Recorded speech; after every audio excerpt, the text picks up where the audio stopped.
North Star. I want to say that now. So if you plan on texting in and ripping him today, you better pack a lunch because I'm not buying what you're selling. And I'll say that at the top.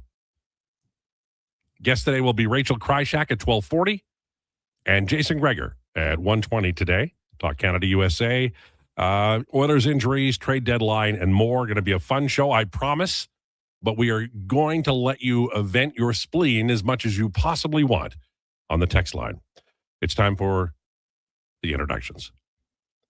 She suffered her second great surprise since joining the show when Canada lost to the USA in the men's hockey final. The first, finding out she already knows more than we do. Ladies and gentlemen, it's Mackenzie McLennan. Mackenzie, how are you? I'm good. I don't know if I'd say I know more than you guys, especially you. You talking to Declan? No, you, LT. Pretty emphatic. I don't know a thing about what you're doing over there. If they put me in charge of the board, the station would shut down 11 minutes later. Fair enough. When I took a breath. You're doing great, and you've got great guidance, and we're glad you're here. He was sick last week, just as all the big medal games were being played. Now that the Olympics is over, he's fine now. Ladies and gentlemen, smarter than your average bear, it's Josh Fenwick. Josh Fenwick, everybody. Obviously the timing is a bit sketchy. However, anyone that was listening to us on Wednesday or Thursday knows just how bad I was. Or if they were listening to the Saturday Sports Setup or Hoop City with Paul Sir, they could still hear it then. So, well, we're glad you're okay. And I will be hawking a loogie at some point during this show. I apologize in advance. Don't promise what you can't deliver, because that's going to be a big selling point on the show. What was that? I was just clearing my throat. Excellent. That's excellent. I can't wait to hear his opinion of the gold medal game yesterday. And I'm also curious what he prepared for breakfast yesterday. He's an excellent cook and an outstanding guy. Ladies and gentlemen, it's Declan Krueger. Declan Krueger. What did you make yesterday? Sorry, I'm getting really weird feedback in my headphones, so apologies for that. I didn't make anything because I was out. I was out for the game. I watched it at a bar with some friends, and they had a nice little breakfast sandwich. There you go. It was okay. The coffee wasn't great. Just okay. I did put back 2 Alley Cat raspberry ales, though. No, but let me ask you something. Did you, when you drank the coffee, think, I should have just stayed home? No, because I was excited to be watching with 2 of my friends in the situation we were watching. Where'd you go? We were at Greta. Nice. At the bar top there. Ran into Liam Harobin. Really? I did. Oh, Liam. We did that weird thing where, like, we obviously both know each other. We kind of looked at each other and we didn't say anything. And then we were like, no, like, we know each other. Like, hey, man, what's up? Yeah. So you did the nod and then somebody walked over. I kind of initiated it. Right. I'll take credit. Okay, here we go. We'll talk to Rachel and Jason, obviously, about this. I'm going to give my take, and then we're going to go around the room, starting with Declan. Canada played well. I think Canada outplayed the United States. I think Connor Hellebuyck is the rightful MVP of that game. He stole the gold medal. The Canadian team played extremely well. They in 3-on-3, they pushed it like they should. You can make all the excuses you want. You can talk about, that Canada deserved to win. I agree. I think they did, but you've got to do it on the ice, and the goaltender is part of the game. And you know what? 3-on-3, it's not going to last long. I give full credit to the United States. Congratulations to the Americans. We'll see you in 4 years. And I don't think anybody should apologize. And if you're online ripping Connor McDavid, I do not understand. If you're online ripping Cale Makar, I do not understand.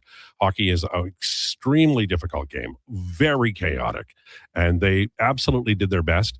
And if Nathan McKinnon scores, or if the 5-on-3 works out, then it's the Canadians who are celebrating today. Credit to the United States. Great game and a great goalie. Declan.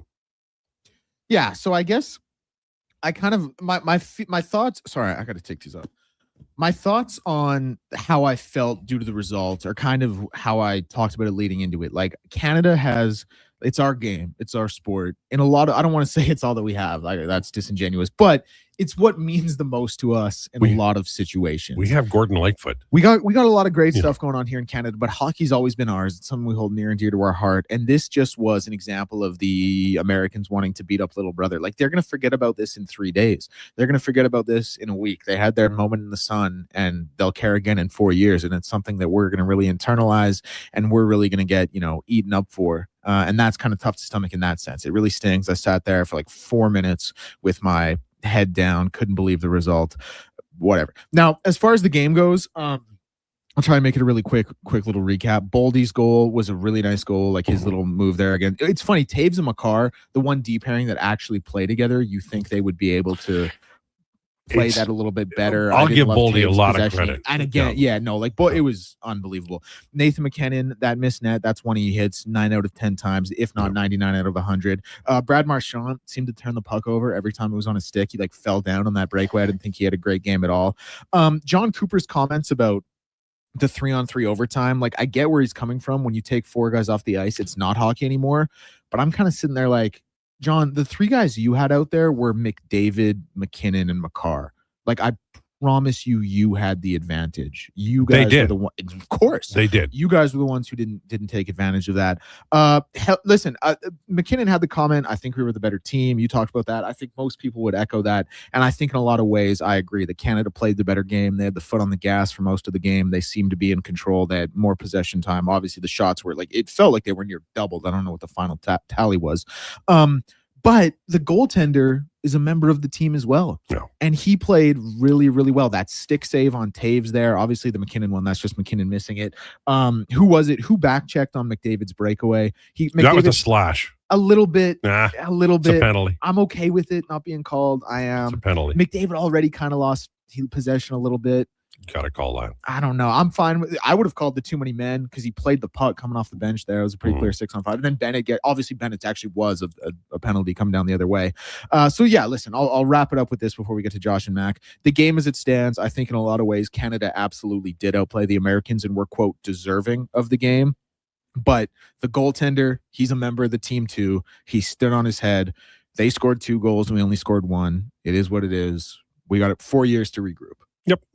Josh. Yeah, they got goalied. You know, it's just the way it goes.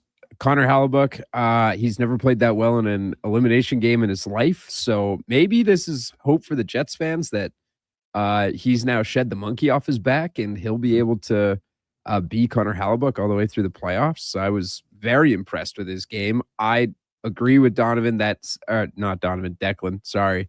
Well, Declan, Donovan, they sound the same. But they both start with D, that's for sure. No, it's you and well, he and I sound the same. The stick save on Taves was incredible. Yeah. And this was a huge discussion point on the morning show today of was it lucky or was it a save? And like, hey, lucky to be good to be lucky. But I think that was a big time save by Hellebuyck. He gets this paddle down on the ice as Taves lets go of the puck. Should he have elevated more? Yes, whatever. No, they missed the goal by save. Inches, and that's just the way it is. Yeah. If you are ripping Nathan McKinnon online, I get it. I get it. One of the best players in the world. You shouldn't be fanning on a shot on a wide open net like that. There was somebody said there was he was a little bit concussed coming out of the France game, and maybe no doubt. I mean, he's throwing up on the bench. Did you see him up against at the back of the bench or whatever? Yeah. He was pale in comparison to everybody else, and he was like leaning against things, whatever. He was so far from 100%. Yeah. Also, the only Team Canada member to have a negative plus-minus through the entire Olympics. Yeah. Pretty insane when you consider his line and how many points.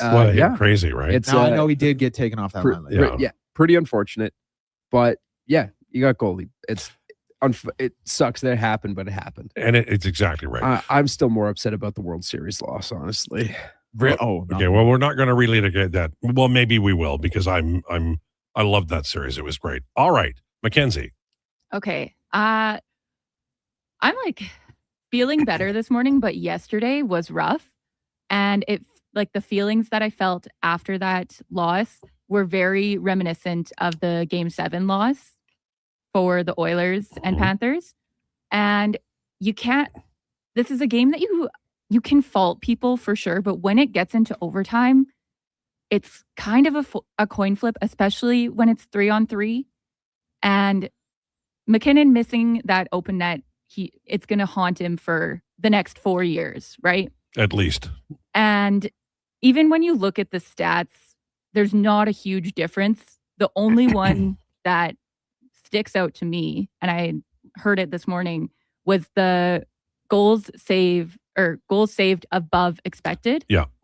4.63. Like, Hellebuck won that game for them. And yeah, like Josh and Declan both said, you have to tip your cap there, because in elimination games, Hellebuck has not been great, and he finally found his game, which good for him. And anybody that rips Connor McDavid as well, I can't listen to that, because I'm not that out on that take. But we'll get to that later. Well, bring it, because I think that's McDavid's Olympics was he won the MVP. Deservedly so. He was spectacular. Yeah. He had a breakaway, got slashed, didn't call a penalty, set up great chances. I think that McDavid, through his career, has over-delivered, and his teammates often have under-delivered, and it's cost them a couple of cups. And I'm not going to say it cost them the Olympics, because I thought that Canada played very well. Having said that, you have to kind of move on with the fact that the Olympics are over and they'll have another opportunity in 4 years. I'm glad they had the opportunity. I'm disappointed Crosby couldn't play. I'm interested in, I think it was Kevin McCurdy who picked up during the handshake that McDavid has a couple of fingers taped, and I know Leon's got a hand injury he got before the Olympics, and we know Kasperi Kapanen is also out for the next couple of games. Adam Henrique coming back. I wonder, I wonder what this team will look like, not just now, but at the deadline. Garrett Lang said, "Hi, Lowetide. Canada played great, carried the majority of the play. I really felt we were watching the Oilers when they outplay a team and then get goalied. Unfortunately, the U.S. scored one more than we did." From Garrett. I agree. I think that that's why they play the games, famously quoted. Was it Dennis Green? Yeah. Yeah. And that's why you play the game. Yeah. So here's the thing. We cheer for laundry mostly. In this particular case, we cheer for Canada. And, Canada had a great Olympics. Not as many medals as you hope, but great stories on ice as always. And we wait for another 4 years. But I think that that Team Canada should be remembered for a long time in a good way. I will tell you, I'm in my 60s now. I'm an older fellow. And the things that I remember most in sports are the things that hurt me the most. I loved every Stanley Cup victory by the Oilers, the 3 that I witnessed by the Bruins, the Eagles championships, the Eskimos championships. I even liked the Expos winning the division in 1981, and I wish they'd won the pennant. And I'm not a Jays fan, but I enjoyed that too. But what I remember is Rick Monday hitting that home run in 1981. What I remember is Fernando Pisani almost scoring in 2006 in the third period in Game 7. The things that you remember often as you go through life aren't the things you celebrate, because that's a wonderful memory for sure, but you remember best the disappointments. So that's going to stick with Canadian fans, but you bet your life it's going to stick with that Team Canada and everybody involved. Okay, on the way, we have rumors, and then we'll have Rachel at 12:40. Jason Gregor will come up at 1:20. We're going to talk to Declan a little bit about his McDavid take, and we've got declinations at 1:40. I'm assuming it's Mama MMA. You wanted me to speak? Well, if you when could. I point at you, yeah.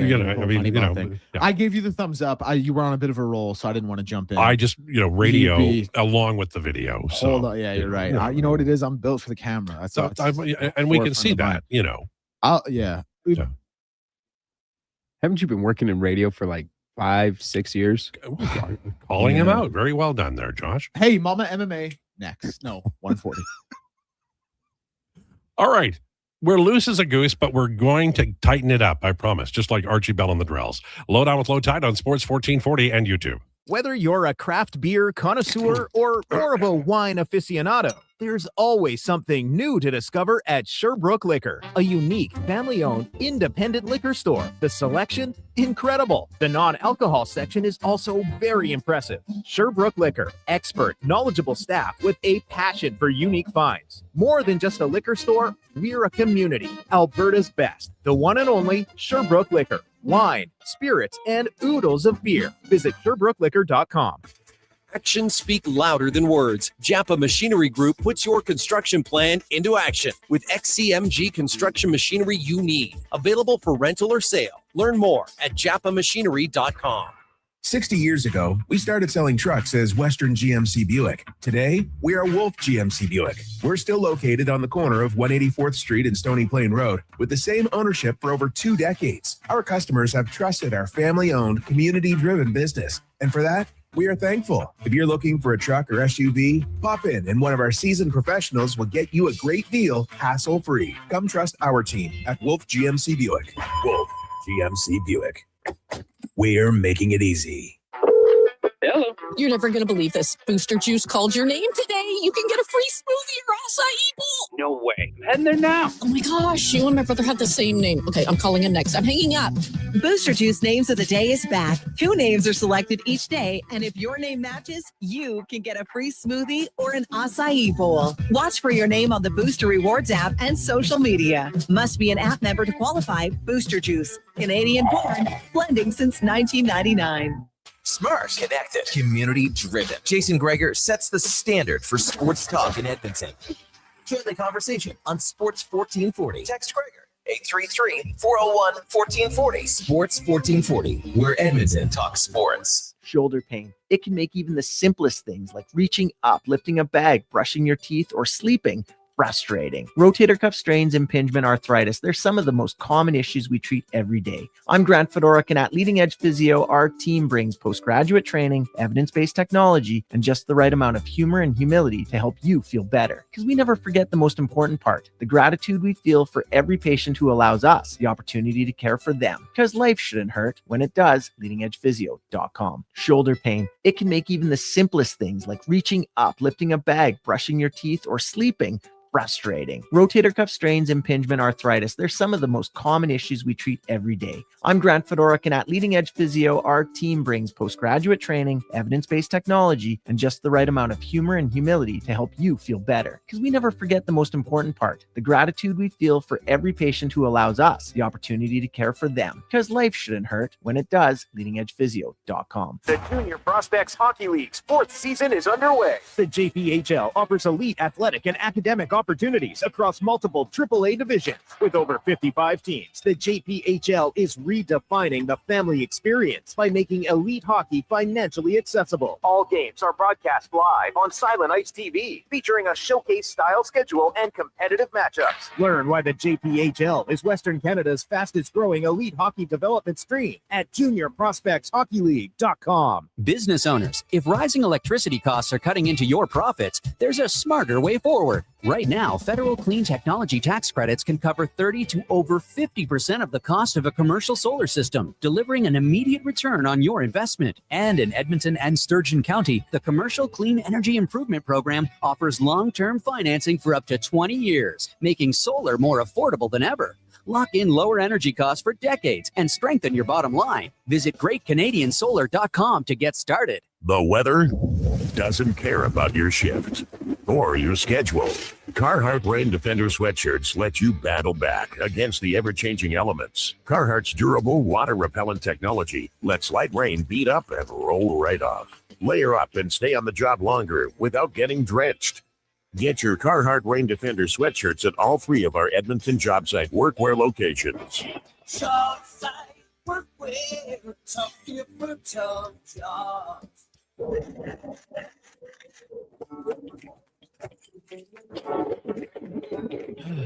Oh, Canada.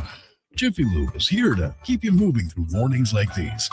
Full synthetic oil changes, quality Pennzoil products, tire checks, battery tests, and everything else your car needs to get through our winters. Stop by Jiffy Lube for fast, easy, warranty-approved service. No appointment, no hassle. Just dependable service right when you need it. Jiffy Lube, keeping you moving through this.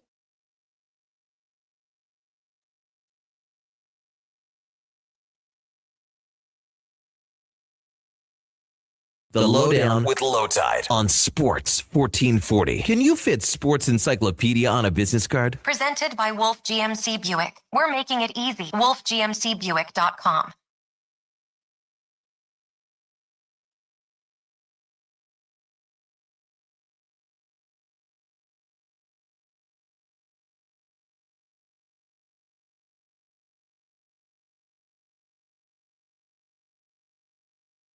Lowdown with Lowetide on Sports 1440 for Wolf GMC Buick, 1221. Man, I'm so glad the winter's over. You know, you've got all that winter worry and all the things that go on. Will the car start? And now we're, heading to spring. Just the nicest time of year.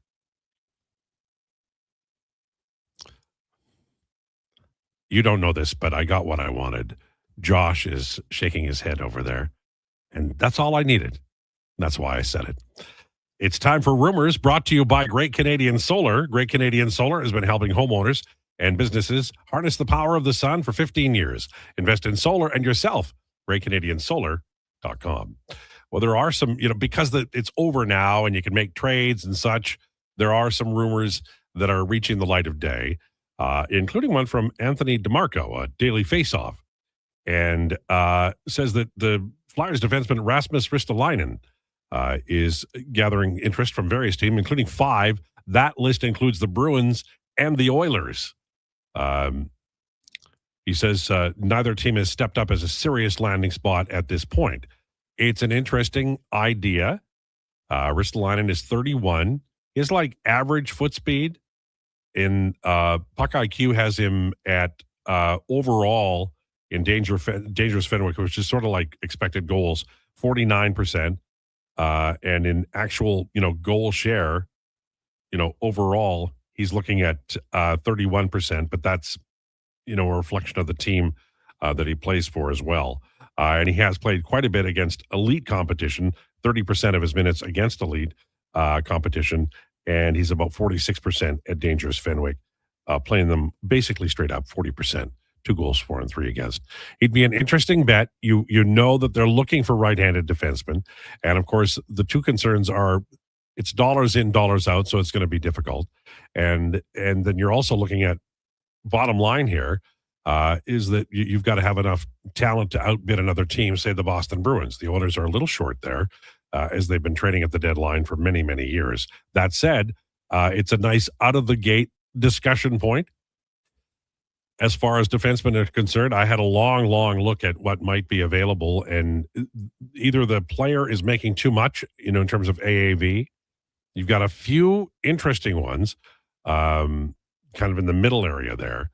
And then you have Jake Wallman already on the roster, and he might end up being the right defenseman on the Darnell Nurse pairing. Or, as I wrote at The Athletic this week, maybe it's Ekholm moving down with Wallman and Nurse playing with Bouchard. That has been successful in a few minutes, like 280 or so over the last several years. Lots of rumors are going to happen regards to trades here in the next while. A lot of them involving the Calgary Flames, Coleman, Kadri, Uyghur, Zach Whitecloud, young man over there who knows about the Calgary roster and has been known to pump his fist in the air if they were to score a goal or win a game. Who do you think's leaving, and what do you think they'll get, or what are they looking for? I think Coleman is leaving for sure. I think they can get like as close to a king's ransom as you can get for a guy like Coleman. I think you can get max value. This is a guy that plays hard every night, has a really good shot, checks everything. Like he is an all-around forward. And so I think he'll be gone. I think it's going to be tough to get Kadri out, even with 50% retained or whatever. Like just finding someone to take on a guy that old for whatever $3.125 million or whatever it may be, is going to be tough. I don't think they're getting rid of Zach Whitecloud. No, he's a good price and he's signed for a while, right? Yeah. No. You just gave up Rasmus Anderson for him, who was infinitely more valuable. So I don't think you like that's basically trading Rasmus Anderson for whatever you get in return for Zach Whitecloud, which won't be all that much. So I really don't think he would make the move. Conroy would make that move. But I fully expect him to move Coleman out before March 6th. Okay. There are a few other things to talk about. One of which is, and I'll open us up to the room. Anybody who wants to talk about it. If you're the Winnipeg Jets, you're not making the playoffs this year. Cap's always an issue. You have a goaltender you could get the sun, the moon, and the stars for. Never. They're not trading Connor Hellebuyck ever. If you traded him, you would get a king's ransom. Not worth it. Like this year is an off year for the Winnipeg Jets. Mm-hmm. I think just like they've had the year from Hellebuyck gets injured, whatever happened to their third line happened. And now Josh Morrissey's hurt. He's 30. You're going to turn 33 in May.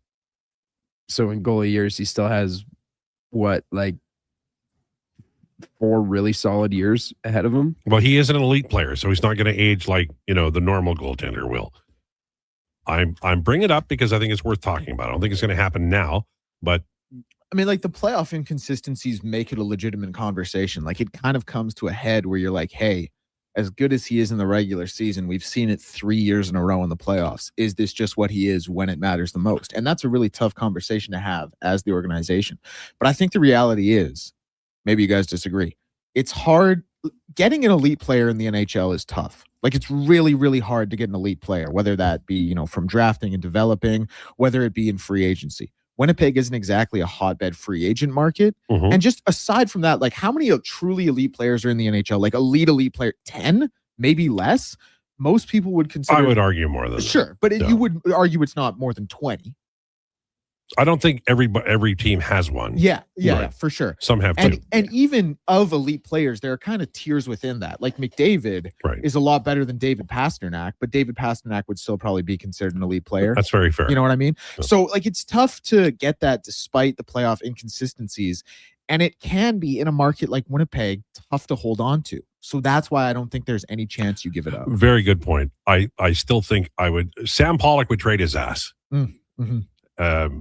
Alex Ovechkin is undecided about playing in the future beyond this season. Is there any reason to? Like, I'm not trying to what I know about the reason Alex is Ovechkin. to score 1,000. But like, is he going to get there? Like, that's how far is he away?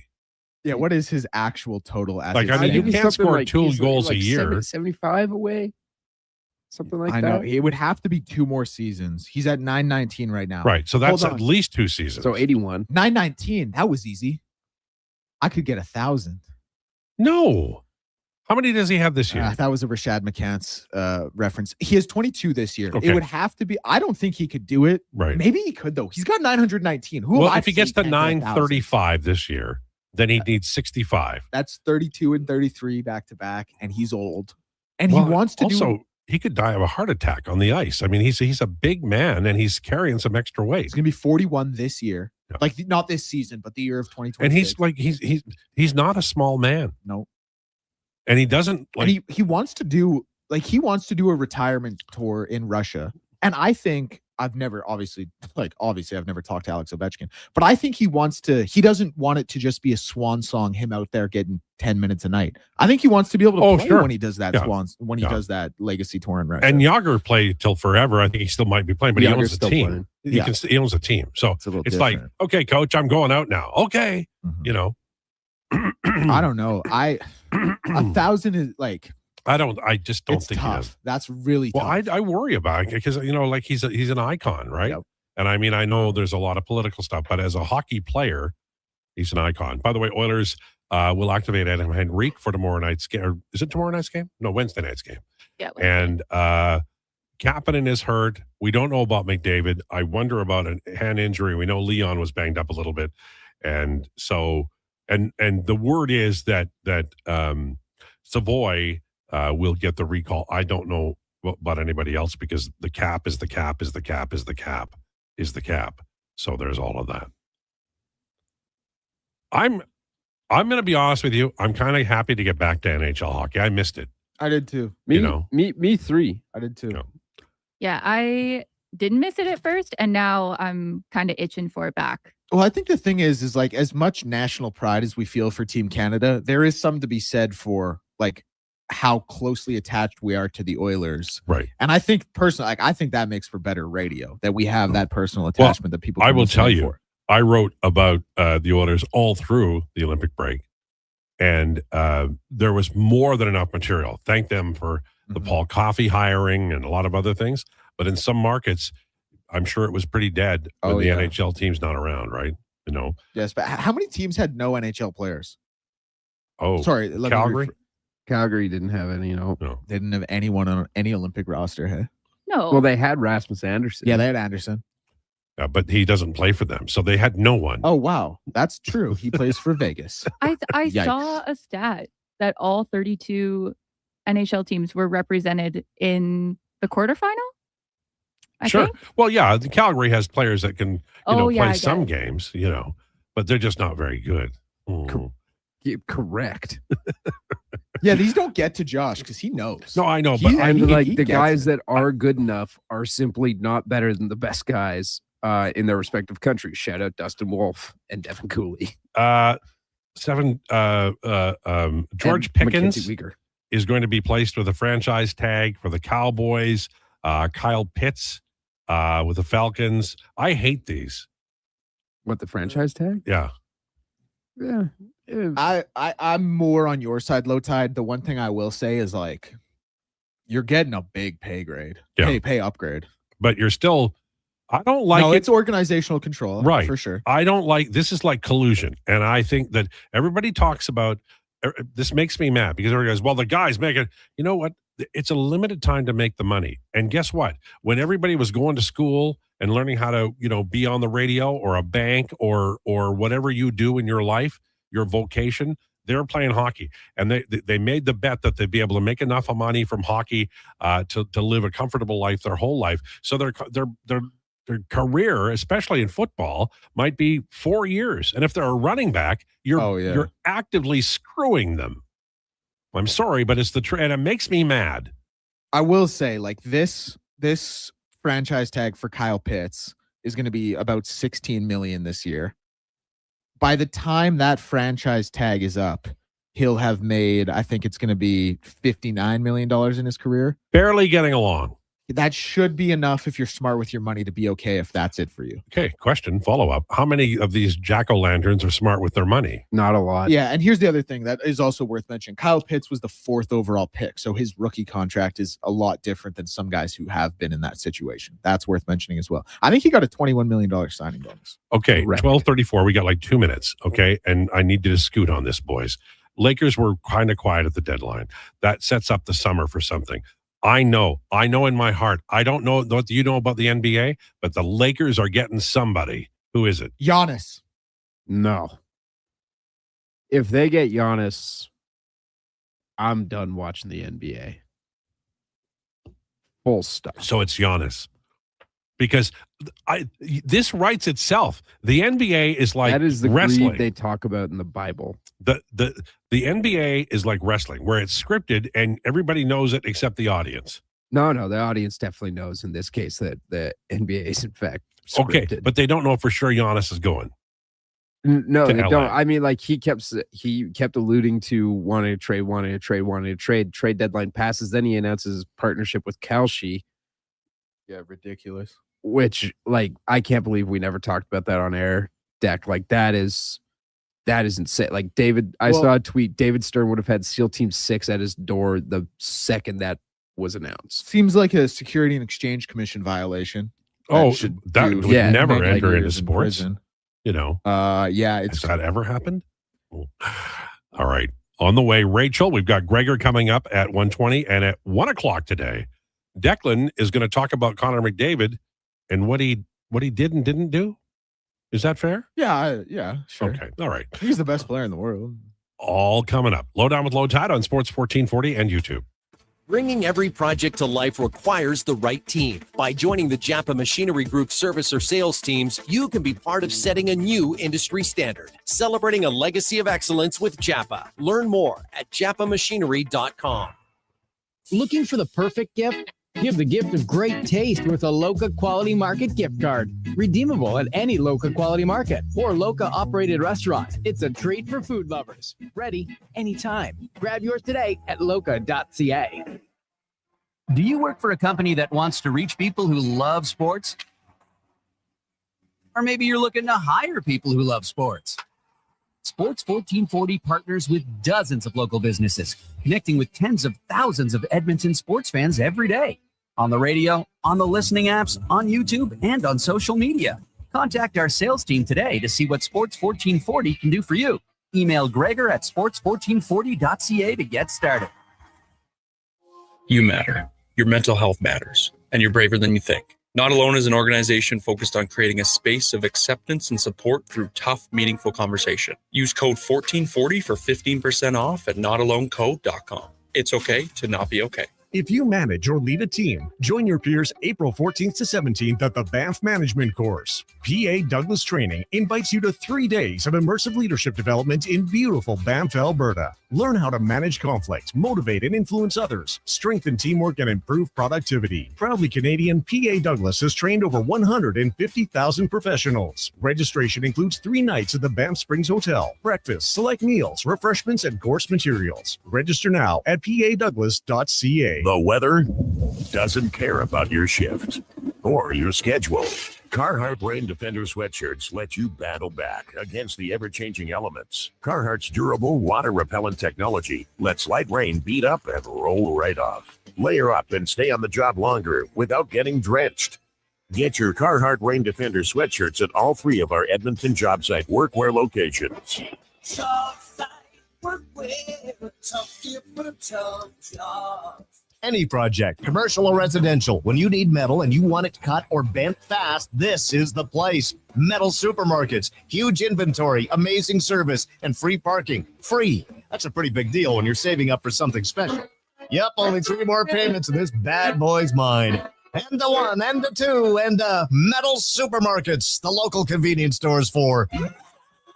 And maybe a little polka too. Southside, West End, metalsupermarkets.com.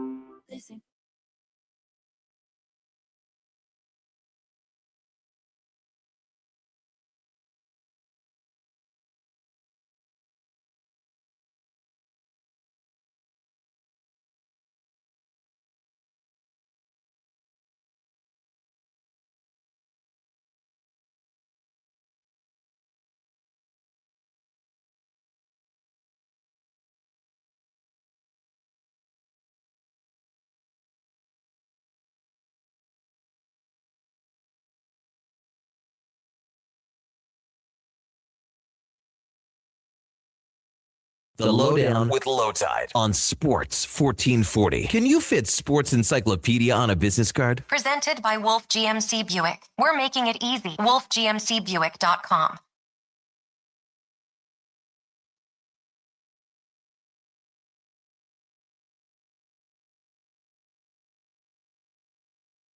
Buick. Check them out, wolfgmcbuick.com. We are now joined by Rachel Kryshak. Thanks for dropping by and stopping by the show today, Rachel. Oh, happy to be on. So let's start with the Olympics. Your thought on the gold medal game? It's a terrific advertisement for the sport. I think people who maybe have never watched hockey before that watch that, thinking to themselves, I'm going to give the NHL a chance, are in for a rude awakening, because that is not what the sport usually looks like. That was the best of the best of the sport, and I really enjoyed it. I mean, I think we all wish that Sidney Crosby could have played, given his stature in the game and what he means to Canada and just the sport. I think it would have been nicer. I love that it was a close game, and I think the reality is Canada just got out goaltended. They got goalied. Connor Hellebuyck was absolutely fantastic, and the reality is Canada dominated for 2 of the 3 periods of that game, and so I don't think there's any panic that needs to be had, but I do think that there should probably be a serious conversation around how we're approaching goaltending development at the grassroots level in this country because we're clearly not producing high-end goaltenders to the degree that the United States or Russia are, and they didn't even play in this Olympics. So I think that there's learning lessons through this, but all in all, I think we should be very proud of how our Canadian boys performed, and there's definitely nothing to be down about. Yeah, well put. I agree totally. Connor McDavid won the MVP for the hockey side in the tournament. Not the gold medal, obviously. Lots of critics today about McDavid, McCarr, McKinnon. Lots of people coming under fire, saying, McDavid can't win the big one. What are your thoughts on that? I think that's so nonsensical. First of all, Nathan McKinnon and Cale Makar have a Stanley Cup, and Cale Makar has a Conn Smythe. So the notion that they can't win is preposterous and just flatly incorrect at any juncture. And then you look at Connor McDavid. At the end of the day, hockey is a team sport. And yeah, you might say he couldn't get over the hump. Well, it's not Connor McDavid's fault that nobody other than his line could score at the Olympics, right? When you have the talent that Canada has from a hockey perspective, only having one line that can consistently score at the Olympics is flatly unacceptable. And the notion that you would be blaming somebody who has set an Olympic record for most points in a tournament and through the first 3 games was averaging a point per period, to me is insane. I don't think that narrative should be about Connor McDavid at all. If anything, we're looking at somebody who carried his team, because of the reality of the situation is Canada's not in the gold medal game without the performances of Nathan McKinnon, Connor McDavid, and Macklin Celebrini throughout the medal round against Czechia and Finland. So I think the criticism actually belongs elsewhere, particularly with the roster construction. There were players left off the team, Evan Bouchard, Matthew Schaefer. Once Josh Morrissey got hurt, Cale Makar was really the only blue liner that could move the puck with any level of effectiveness. And I think Canada really missed having guys like Evan Bouchard and Matthew Schaefer there who could have easily stepped in that role and also played a secondary power play role, because even Devon Toews struggled, Colton Parayko struggled, Drew Doughty struggled. There's no shortage of blame to go around, but I don't believe that Connor McDavid, Nathan McKinnon, and Cale Makar should be at the front of the line for that. Rachel Krychak, our guest from Betalytics on Sports 1440 and YouTube. The Oilers can't afford him, and this is an outrageous question, but would the Jets be wise to at least contemplate dealing Connor Hellebuyck? They could get some very nice things for him.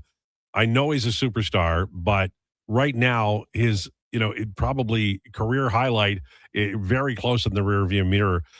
His value must be off the charts. His value would be sky high. The thing about Connor Hellebuyck, though, and we're talking about Winnipeg, if this were almost any other team, I would say, yeah, you need to cash in your chips based on where you are in the standings and based on his perceived value in the NHL. There's not a team that isn't going to pay through the roof for him as long as they need a goaltender. The problem that you have is Winnipeg has a lot of issues getting people to want to go to Winnipeg and stay there.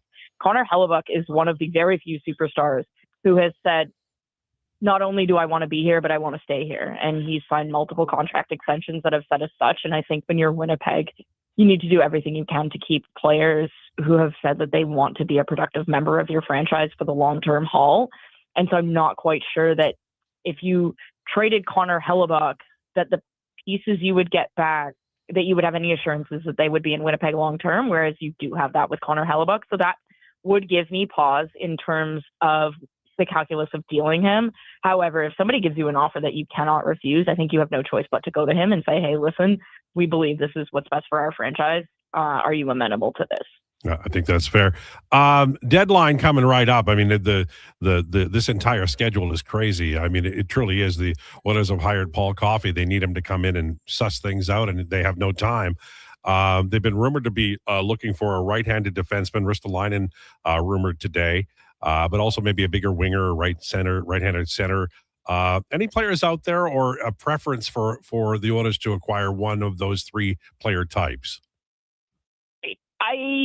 It's not so much as a preference. I think you have to make a decision on whether you want to make long-term trades or you do want to make short-term trades. Because if you're looking at trades where you're accepting guys with term, Vincent Trocheck is a guy that I would most certainly be going after. I think Charlie Coyle also fits that. They're both right-handed centers that can penalty kill.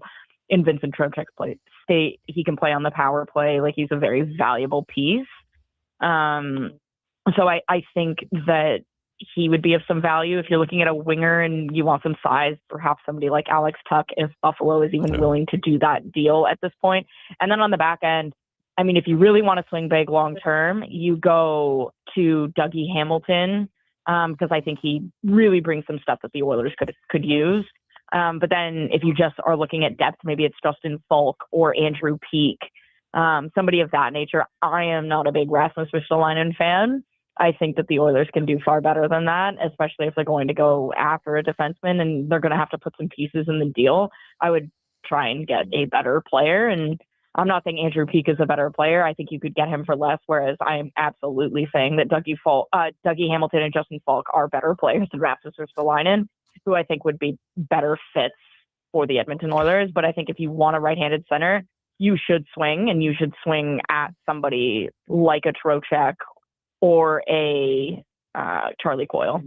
And even, honestly, Lowetide, Shane Wright. He's a young guy. Yeah. Seattle clearly wants to move on from him. He's cheap.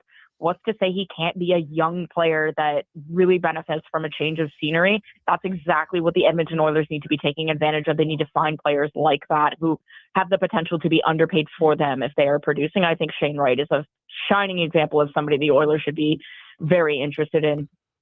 Yeah, I think that's all fair. I've asked this question of a lot of people around the NHL, and they always say it's the system, but the Oilers PK was strong, and then it really struggled as they headed towards the break in the weeks leading up to the break.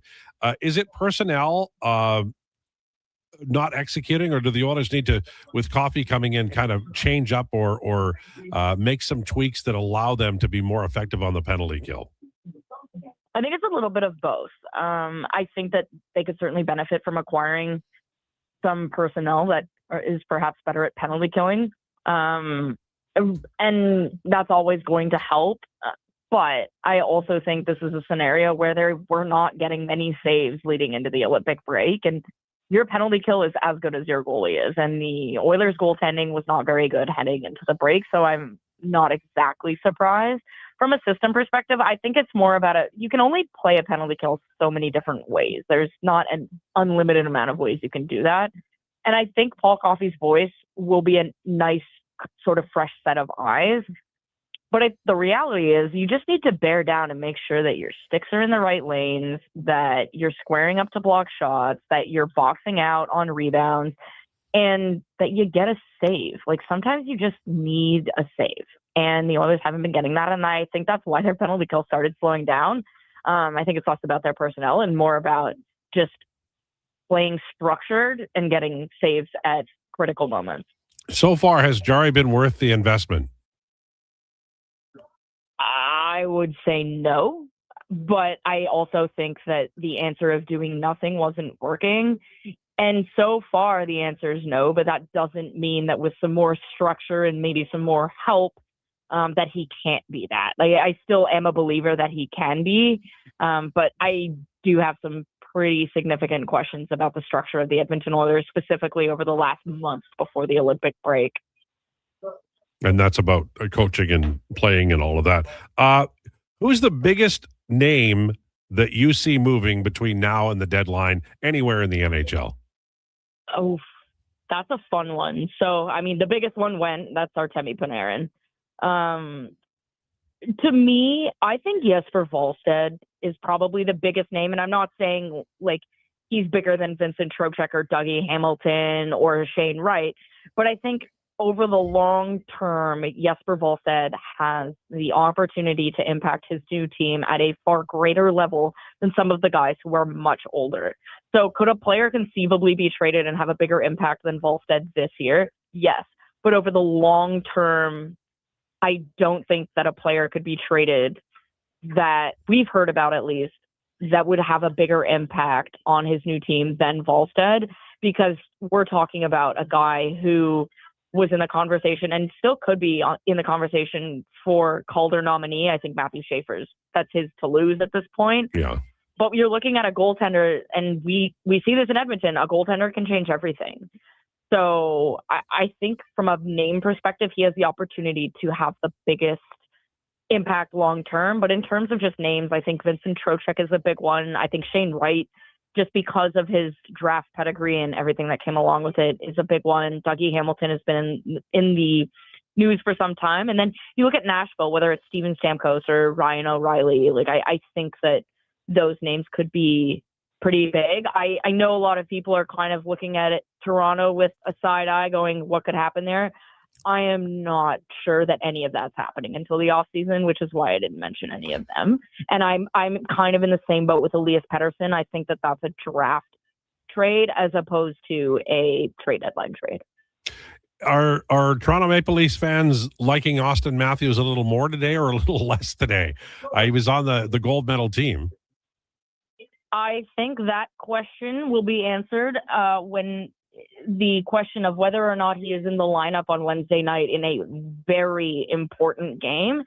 I think when you're the captain of a team, and a lot of these guys are star players on their team, and your team is battling for a playoff spot, the side quest to the White House or to Miami when your team is battling for a playoff spot is completely unacceptable given what these players are paid.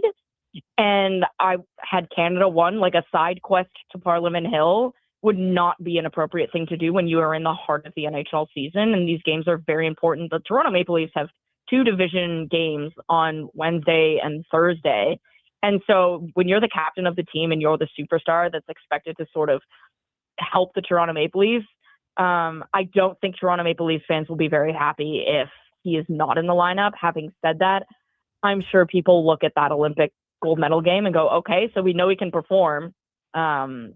What's up with Toronto that it's not happening there? I think that there's a lot of that in terms of questioning everything. But I think as a whole, the fan base is happy for him. Most of them would have much preferred the Canadians win, but I think that probably all of that goodwill would go out the window if he is not in the lineup against Tampa and Florida. Thanks so much for this, Rachel. Appreciate it. We'll talk to you next Monday. Talk to you next Monday. There you go. Rachel Krychak. Interesting. I agree with her on the penalty kill. The goaltending was not great. And do we have a live mic somewhere? I just heard a boink. Oh, okay. All right. Tide, so now that it's done, was going to the Olympics beneficial to the NHL, or was it just simply to satisfy the players? I can't believe the NHL shut down for 3 weekends immediately after the NFL was done. To me, it was a horrible business decision. Hacksaw, I think it was a good business decision because the players wanted it so much. You know, sometimes you can get a lot of goodwill in giving in a big piece, a big negotiation piece. And I think this was. I remember in the days after John Tavares got hurt, and then Islanders had a good chance to go to the Stanley Cup that year. There was a lot of talk about the investment that NHL teams make in players, and that the fact that it wasn't, beneficial for the Islanders that year. Now, many years later, they didn't go to the 18 and 22, but players wanted it, right? There's a legacy thing about this as well. So I think I'm not saying they had to do it, but I think that they probably created some goodwill, and that should pay off down the line handsomely. But you're right in terms of criticizing the timing. Randy says, it's tough, I know, but I doubt we're dissecting McDavid, McKinnon, and McCarr reliance and the defense construction if that McKinnon goal, open net shot goes in and eventually becomes the winner.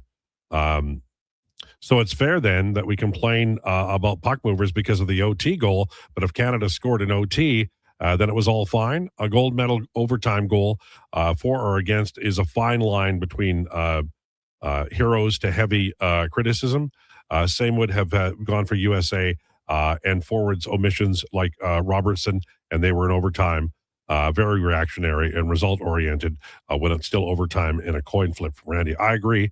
I've not leveled any criticism at any of the players or because I thought they played well. Canada played well. And you live by the sword and you die by the sword, and 3-by-3 is in overtime is the ultimate sword. You are it's sudden death for a reason. And you had the best players.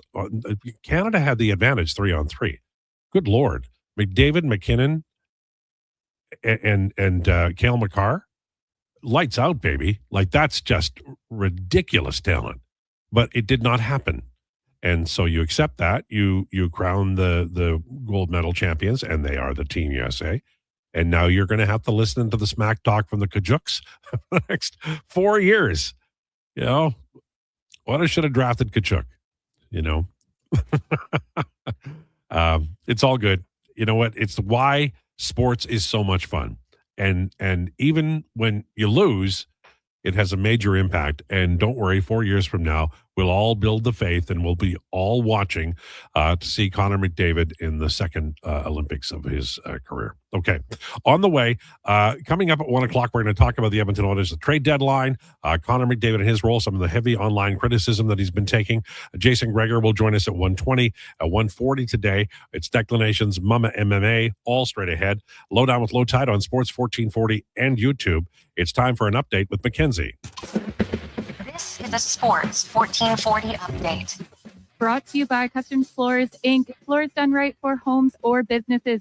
Visit the new showroom at 11577 149th Street. Now open 6 days a week with Saturday hours from 10 to 2. Or visit customfloorsinc.ca and bring your next flooring project to life.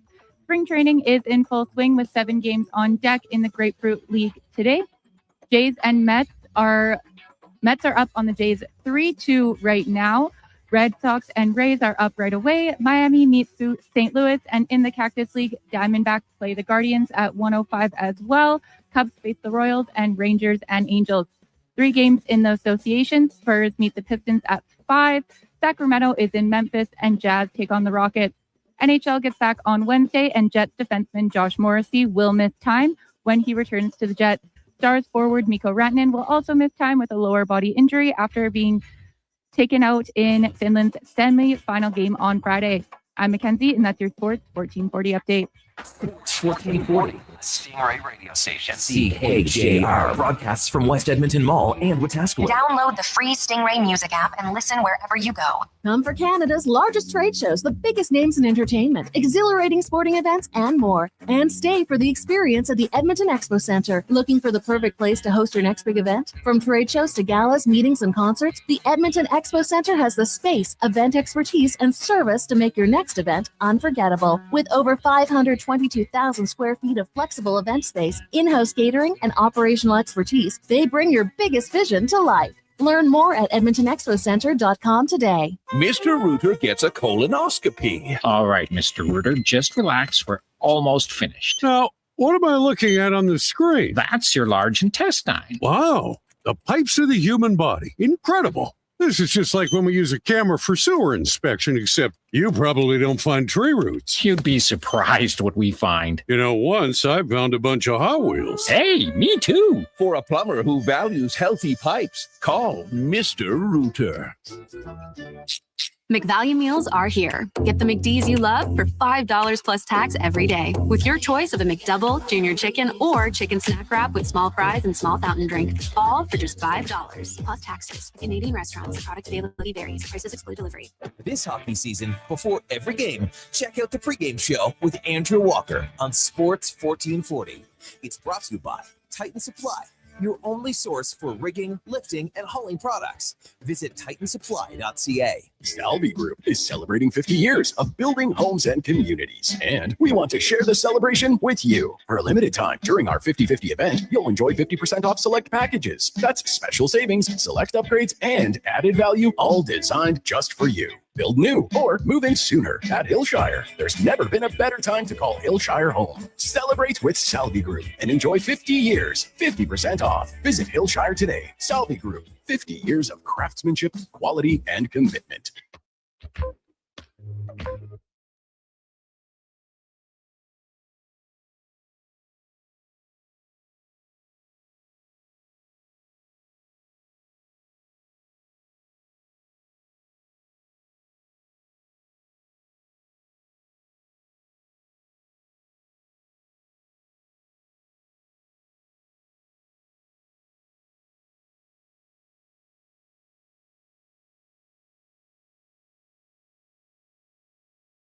He knows all about the Expos and Oilers. It's the Lowdown with Lowetide on Edmonton's Sports 1440. Presented by Wolf GMC Buick. We're making it easy. WolfGMCBuick.com.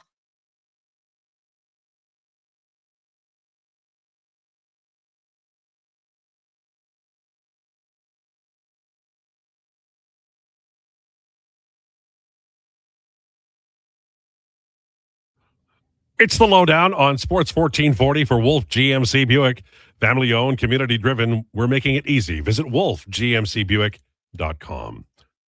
So 101, little inside radio for you. My friend Declan, who is a respected member of this radio show, is wolfing down some banana bread currently. And I think he is going to have the hiccups.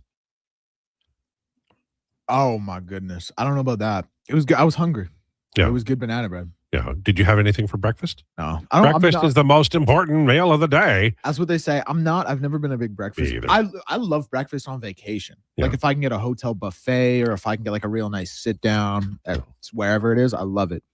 But day to day, like Monday through Friday, I'm not one who really wakes up, has breakfast, and gets. I'll have my coffee. I think you scoot out of the house 3 minutes after you wake up. That's you. A little bit, Yeah. generally. Some days. I'm still like that. Man, we had a show last week. I woke up at 11 a.m. Like didn't get here. I woke up at 11 a.m. Wow. Yeah. But I you're had to young. go. It's all fun. Trev says, will the Oilers make a move to get Szymanski back in the lineup? Yeah, I hope so. You know, they've got some work to do. They have, people, Savoy's down, Regula's down on a conditioning stint. They have Szymanski on the farm, and they've got a bunch of veterans who are doing not a lot, look, I like Matthias Janmark as a player, but he has not been productive. I like Andrew Mangiapane's career very much. It has not been a good year, but you've got to trade these cats. And we talked about it last hour. The rumor is it's going to cost a third to get your Mangiapane out of town. That's a significant amount. It is. And that even seems a little bit like, oh, are we sure? Like a third? Yeah, I maybe might it's think more, the price right? tag's a little higher. Yeah. Hi, Al. Sad to hear the passing of Bill Mazeroski from Phil. I'll tell you a quick story, Phil, and then we're going to talk about McDavid and the Oilers. In radio, you meet some people who are either, good friends for a long time or people who genuinely have an impact on your life and are they alter your view of life or how you are more professional. One of them for me was a man named Guy Vaughn, who was a producer over at the old radio station when I arrived there in 1986, before any of these young people were born. And he told me the story about when he was in high school.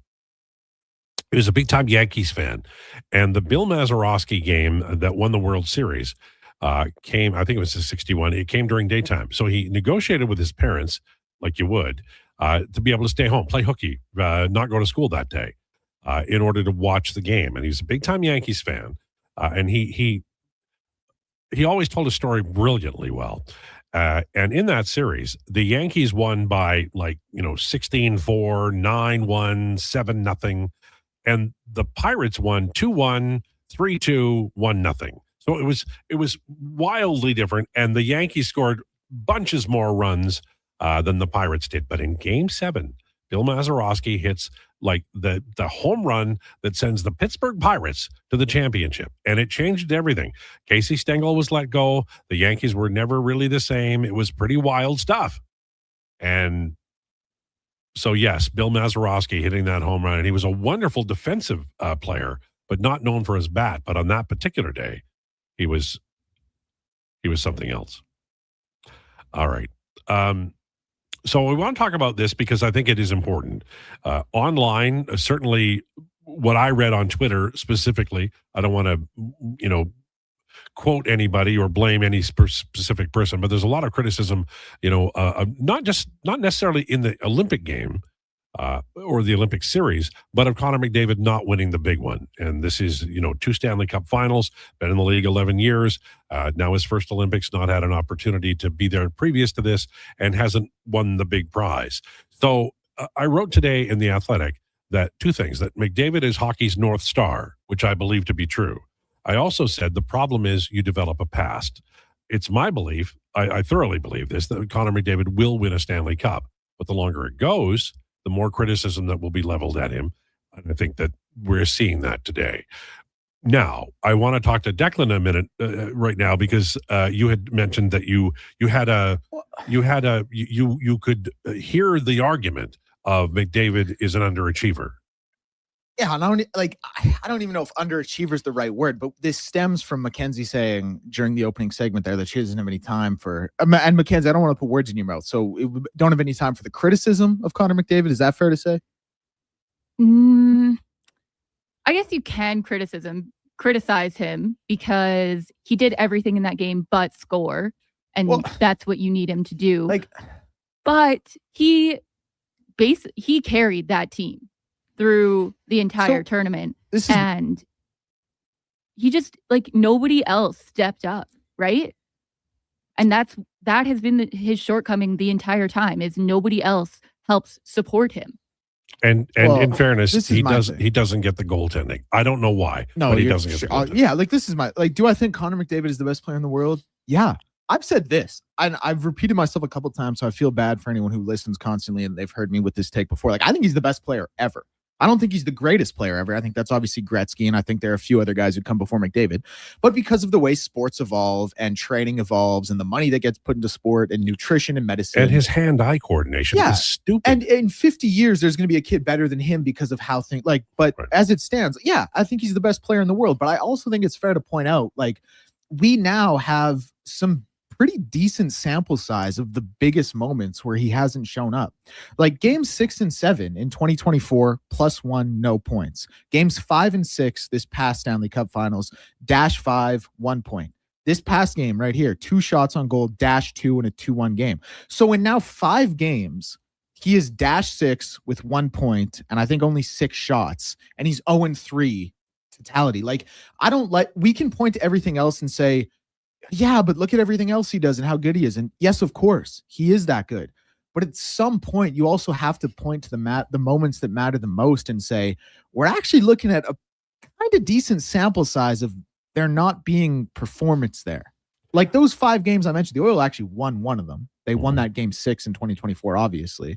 But you're 1-4 in those games. You're 0-3, obviously, the 2 Stanley Cup Finals and this Olympic gold. And like I said, -6 and 1 point in those 5 games that have been the biggest moments in the biggest games. And people might push back and say, what about 4 Nations? That was cool. I'm sure Connor McDavid would trade that 4 Nations win in an iota of a heartbeat to have either a Stanley Cup or an Olympic gold. So I'm not saying I don't even want to use the word underachieve, because I do think there are a lot of things that go into a hockey game and what happens on the ice. But I think it's also fair to point at these 5 games worth of sample size that have been the absolute, no question, biggest moments of his career and say, we have a pretty decent sample size and eye test here of him not showing up in those moments. Well, I think not showing up is what I would take issue with. The McDavid, set up some chances. He had a breakaway and he was slashed. No penalty, but it was a clear chance, and he was impacted by, I think, illegally by the back check. And as far as do you want to respond to that? Okay. Sorry, I don't want to break your flow. Sorry. Okay. So I think that the Olympic Games, they don't get there without him. For sure. And they don't get to the Stanley Cup Finals without him. He won the Conn Smythe. So you are, if you want to, the key game in 1984, the first year the Oilers won the Stanley Cup, was the key goal was scored by Kevin McClellan. You need to have, everybody on the ice contribute. And I think that the Oilers are a team that, with respect, have been populated in a flawed way. Maybe they'll get better this year, but they've always gotten players on the team who are not contributing for one reason or another at the level that they need to. And at the Olympics, I think a lot of it was injury. McKinnon obviously was concussed. Crosby couldn't play. So I think that 20 years from now, we won't remember that. We'll remember that Canada didn't win the gold medal. So I'm going to, I think we won't agree, but I'm going to go ahead and say that I'm very confident that McDavid will win some championships. I'm also confident that no matter how many he wins, people will carry that with him, that he is an underachiever. I think he'll win championships too. He's far too good not to. But I also think like you kind of start thinking about these things. You do the thought exercise. What if those 5 games worth of sample size? And you say sample size, 200 minutes is what you need. That's not 200 minutes. Well, so he'd be like, what would he be, about 120 maybe in those 5 games? But even still, you want to talk about 200 minutes? Like I want to talk about the 5 games that mattered. Like you can't be on the ice for 40 minutes a game. But you're implying he's the reason they lost, and I wouldn't he isn't. say the reason he lost. Yeah. I wouldn't say the reason he lost. But like if this was Austin Matthews in Toronto, but that's not fair either. Crucified. That's not fair. But Toronto fans are wildly unfair to Austin Matthews. You know, when you have a superstar on your team and the fan base is going after him, so it's the easiest thing to do. McDavid failed. I don't buy it. It's a team game. Yeah. Canada lost. It was a 1-goal loss in overtime. And I've seen people say, McDavid he was dashed 2 in a 2-1 game, didn't back check on Hughes' goal in overtime. That's not true. He back checked like a damn demon on it. Did you see how hard he skated backwards? I saw Hughes I do wide not open buy in front that of for the a net, second. and that was his man. What the hell was Makar doing? I didn't think Makar had a great game either. But I think on that play, on both plays, Makar didn't play well. He's got a ring on his finger too. That helps a little bit. I don't give a rat's ass about it. We're at the Olympics and he's in charge of 2 goals that go in. He also scored the team's only goal. I understand that, but here's the bottom line. When you start pointing fingers, and that's what is happening with McDavid, then people are going to look at those plays, and McDavid hauled ass to get back there, and Makar did not play that well. Can I ask you this in layman's terms? Then? Sure. So those 5 games I talked about, which obviously led to and I don't want this to act like I'm not a Connor McDavid guy, but I just think it's fair to highlight these things. Sure. And I said at the beginning, I wrote in the Athletic article that you do develop a past. But in a team game, like this isn't like Mark Spitz or a swimmer or a boxer. But it's also this is a team, and the Oilers have had a goaltending problem in those 2 finals. For sure, but it's also kind of, to me, like when McDavid has, 14 apples in a series or something, I'm just picking a random number. Right. It's like, man, look at those 14 chances McDavid set up. It's never, hey, shout out the guys who potted it 14 times to get him on the score sheet. When he sets because we saw the goals. When he sets something up and doesn't finish, though, it's just, oh, look at McDavid's teammates. But here's the question I was going to ask. I don't disagree. I don't agree with anything you just said. Okay, fair enough. McDavid, I don't care if he gets an assist or a goal. They all count. Sure. Right. Okay, so let me ask, this is what I was going to ask, just as an absolute, like as a kind of yes or no. When you look at games 5 and 6 last year and games 6 and 7 2 years ago, and then the Olympics this year, -6, 1 point, 3 series losses, we'll call it, 6 shots on goal. Do you look at that and say, that could be better, but that's okay? Or do you look at that and say, maybe there's an issue there? I look at it and say there's a team issue there. I'm going to take you back to game 6 of the Stanley Cup final last year. 2 goals in the first period were given up. Matthias Ekholm has the puck along the wall. He passes it up towards Corey Perry. It gets turned back by Aaron Ekblad. Leon Draisaitl collects the puck and sends it back to Ekholm. At that instant, the Oilers forwards are coached to jailbreak. That's what they did. I couldn't agree more. Now Ekholm, who's not 100%, no, he shouldn't have been out there, sends the puck over to Bouchard, and it's an errant pass. And now, because there's 3-4 checkers, that's what Florida does against the Oilers. And this isn't anything about Connor McDavid. This is about coaching and counter coaching by the Florida Panthers. Now it turns over, and that's a goal against. And none of that, unless McDavid sprinted towards the other blue line in his own, and I don't believe that, none of that is the fault of Connor McDavid. And that's why it's very difficult to be critical. You add the 5 games up, but if you parse it, even yesterday's game, there's a turnover, you're trying to win it. I get it. And you can say, man, somebody should have skated back instead of going for the puck. Okay, fine. But hauled ass, made the play that he could to get to it. Obviously, it went in the net. But I think that when we talk about Connor McDavid and we say, he's if we say you develop a past, that's fair, and that is a criticism that will be leveled until he wins a Stanley Cup. But if we're saying, man, this guy, he can't win, I would say, man, this guy, he can't get a goaltender. Fair. Let me put this forth to you as well, and this one is actually a question for you. Do you think if the Oilers win? Because I think if the Oilers do win a Stanley Cup, the narrative, and I think you'll agree with this, will fully be McDavid's finally got one. I don't. Okay, so you don't think it'll be like the... No. Okay. All right. Here's what I think. I had a second part to that question. I'm sorry. Go ahead. No. Because you kind of answered it by saying what you said just there. I think that Connor McDavid and the Edmonton Oilers, and I think Daryl Cates, are forever going to be viewed as an underachieving organization during this time. And if they win a Stanley Cup, somebody will say they should have won 3 by now. And I'm not even saying that they're wrong, but I would even be the one to push back on that because I think one solves a lot. Well, it does, but I don't think it really does because You're right, and I'm talking out of both sides of my mouth because I make the point about the Eagles on the other side of that coin. The day they drafted McDavid, an hour later they traded for Griffin Reinhart and they gave up 2 valuable picks. The Oilers were more interested in filling the arena than they were in winning a Stanley Cup, and that is the original sin of the Edmonton Oilers of the Connor McDavid era. All right. On the way, that was good, by the way. Thank you. That was a great segment. Well, but you had a very difficult task on Edmonton radio, and you did it well. Because it's kind of a lose-lose for me, right? Sure. No matter how I come out. Right. Of it. And when I throw my coffee right in your face after the break, it'll be even worse for I'm just teasing. Deck, I thought you made some wonderful points. Hey, thanks. Hey, that was Josh, by the way. Yeah, that was Josh. That whole time was Declan. You're supposed to use your full names, right? Yeah, we forgot. Yeah, that was Joshua Duncan Fenwick saying that Declan Ian Thorpe Krueger had some wonderful points. Duncan is a great song by Paul Simon. It was a follow-up single to, I think, Loves Me Like a Rock. Weren't you about to go to break? Yeah, but I wanted to get that in because it's a beautiful... Listen to Duncan, you kids out there. On the way, Jason Gregor, Lowdown with Lowetide on Sports 1440 and YouTube.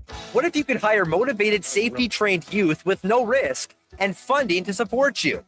At Careers the Next Generation, we make hiring easy with funded internships across Alberta in trades, IT, forestry, and more. Interns are WCB covered, complete high school accredited safety trained, and arrive ready to contribute from day one. With 42% of RAP students completing their apprenticeship by age 22, you get skilled workers faster. Spots are filling up. Visit careersnextgen.ca today. Legacy Heating and Cooling offers no payments and no interest for 1 year on your new furnace. So, when you wake up to no heat, Call Legacy. Call Legacy. if you need it immediately with no overtime rates, if you need it immediately and want to combo it with AC, Call Legacy. Call Legacy. no payments and no interest for 1 year on your new furnace. It could only...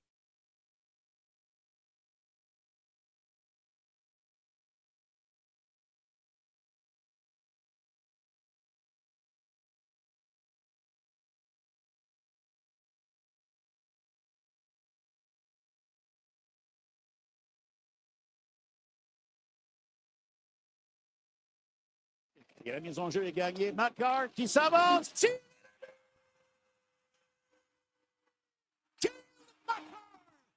Combien d'occasions a-t-il eu aujourd'hui, Marc? C'est l'égalité en fin de période. 1-1.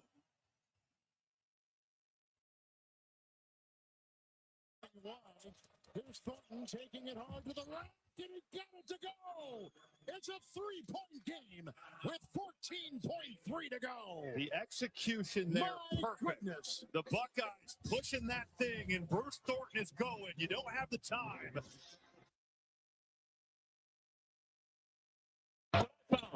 PJ Hall will rebound. Let's go.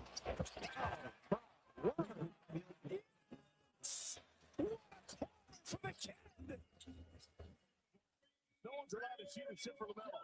You can do it from 50 feet away if you want to, kid. It's going up.